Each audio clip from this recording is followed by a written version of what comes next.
అడవికి రాజైన సింహం అన్ని జంతువుల్ని సమావేశపరిచి మనకి శత్రువుల నుంచి అడవికి ముప్పు ఉంది కాబట్టి మన అడవిని మనమే రక్షించుకోవాలి అని చెప్పేసి పులిని సర్వసైన్యాధ్యక్షుడిగా నియమించింది.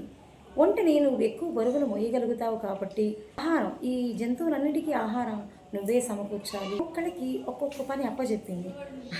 ఒక ఎలుకని గద్దని చూసిన ఇతర జంతువులు హేళన చేశాయి. ఎలుక ఇంత చిన్నగా ఉన్నావు, గద్దవి నువ్వేం చేయగలవు?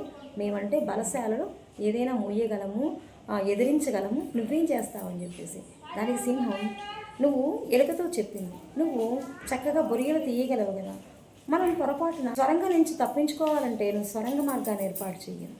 శత్రువుల నుంచి అసలు శత్రువులు దూరంలో ఉన్నారా దగ్గరలో ఉన్న విషయం తెలియాలి అంటే నీకు పైన దూరదృష్టి అంటే ఆకాశ మార్గంలో ఉన్నప్పుడు కింద ఏం జరుగుతుందో దూరదృష్టి ద్వారా వాటిని నువ్వు పసిగట్టి ముందే మాకు తెలియచేయాలని నక్కకి పని పురమాయించింది. అలాగే హవిహేళన చేసిన గద్దకి ఒక పనిని ఏర్పాటు చేసి అంటే ఎవరు చేయలేని పని వాళ్ళిద్దరు సమర్థవంతంగా చేస్తారు. అలాగే మనలోని నిగూఢమైన కొన్ని శక్తులు దాగి ఉన్నాయి, వాటిని ఉపయోగించుకునే ఒక్కొక్క రకమైన నైపుణ్యాలు ఉంటాయి. ఆ నైపుణ్యాలను బట్టి వాళ్ళకి పనిని అప్పచెప్పాలి, అప్పుడు వాళ్ళు సమర్థవంతంగా చేయగలుగుతారు.